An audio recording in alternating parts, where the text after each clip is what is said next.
Have you ever noticed how the more sincerely you love, the easier it can be to lose yourself? At first, everything feels beautiful. You care about them. You want them to be happy. And you're willing to compromise. But slowly, something changes. You begin living according to their moods. When they're happy, you feel calm. When they turn cold, you panic. When they go silent, you blame yourself. You stop asking, "What do I need?" and start asking, "What do I need to do to make them stay?" And one day, you look back and realize something painful. You still love them, but you barely recognize yourself anymore.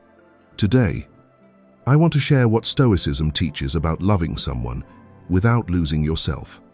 Not the kind of love that becomes cold and detached, not the kind that keeps score, but love with inner stability, healthy boundaries, and peace that still belongs to you. Please stay until the end, because the final perspective might be the clearest one of all. The right person does not come into your life so you can sacrifice who you are. They come into your life so you can become even more fully yourself. Stoicism doesn't teach you to act tough or pretend you don't need anyone. It teaches something much more practical. Don't let love turn you into someone who trades themselves away just to keep another person around. Marcus Aurelius reminded us that we can always retreat inward to find calm again. In other words, you do not need to chase the outside world just to feel safe. Epictetus was even more direct. What hurts you is not always the event itself, but the way you interpret and respond to it. And Seneca warned that you will eventually burn out if you keep spending your mental energy on things that do not help you grow. So, no. Today I'm not here to tell you, just stop loving, or move on already. Those phrases sound strong, but they're useless when your feelings are real. Instead, I want to share 4 deeper Stoic lessons about love, and with each one, a simple Stoic habit to help you stay grounded while still loving with kindness. 1. You're not weak, you're loving from fear. A lot of people think losing themselves in love means they simply loved too much. But most of the time, it's not love, it's fear. You're afraid of being abandoned, afraid of not being enough, afraid they'll change their mind. So you start tightening up inside. You give in more just to avoid conflict. You stay quiet to keep the peace. You try harder to understand them, so the relationship feels stable. From the outside, it looks like love, but underneath, it's anxiety. You can see it in tiny moments. You send a message and wait. The longer they don't reply, the heavier your chest feels. At first, you tell yourself they're busy. Then maybe they're annoyed. Then maybe you said something wrong. You don't want to overreact, but your mind starts running anyway. And once your mind starts running, you feel an even stronger urge to hold on to them. You send another message. You ask another question. You apologize first, just to calm the tension. Stoicism sees this clearly. Love should not require you to trade your peace for temporary reassurance. Marcus Aurelius would remind you to return inward and find your center instead of chasing security from the outside. Stoic Habit 1. Ask yourself, what am I actually afraid of right now? The moment you name the fear, it stops controlling you as much. Then remind yourself, I can love someone without panicking. That sentence doesn't make you love less. It simply brings you back to yourself. 2. Loving someone does not mean carrying their emotions for them. When someone you love feels sad, you immediately think you need to fix it. When they feel distant, you panic and try to pull them closer. When they seem upset, you apologize first, even when you're not sure you did anything wrong. Why? Because you can't stand emotional tension in the relationship. But the more you carry their emotions, the more exhausted you become, because emotions change constantly. Today they feel warm. Tomorrow they feel distant. The next day they feel irritated. And if you keep chasing every emotional weather shift, you stop living your own life.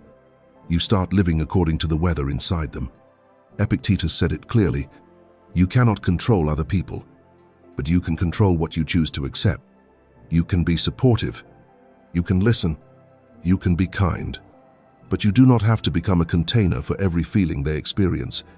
Stoic habit 2. Separate two things in your mind.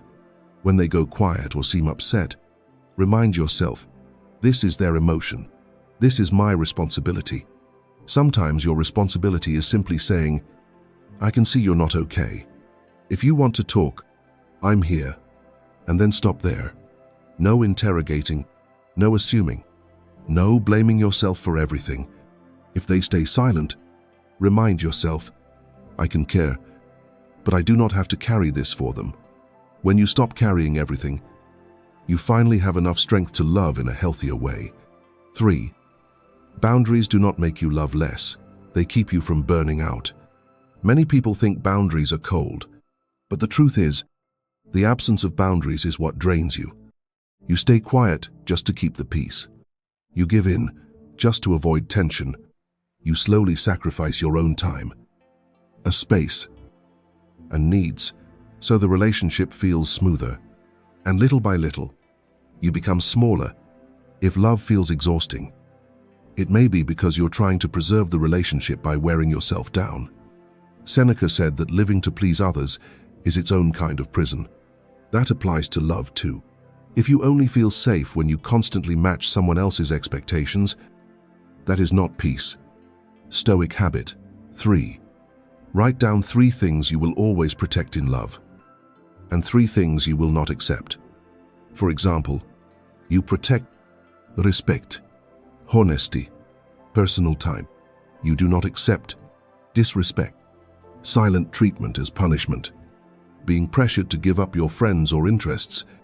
You do not need endless arguments. Sometimes all you need is one calm sentence. I love you, but I'm not okay with this. Boundaries don't make love weaker. They make it sustainable. 4. Be yourself. One of the clearest signs that you're losing yourself is this. You start performing. You begin guessing what they're thinking. You analyze hidden meanings in simple messages. You wonder why they texted less today. Then you adjust yourself. You choose safer words. You swallow things you wanted to say. You smile through discomfort. You become a more convenient version of yourself just to keep the relationship calm. But pretending is exhausting, and the most painful part is the fear underneath it. If I show my real self, will they leave? Marcus Aurelius reminds us that your worth comes from your character and your choices, not from someone else's opinion of you. Someone who truly loves you does not love the version of you that's constantly performing. They love the real you. Stoic habit 4. Every morning, ask yourself, what will I protect today so I still feel like myself? Then choose one small action that supports that. Maybe you protect time for your work. Maybe time with friends.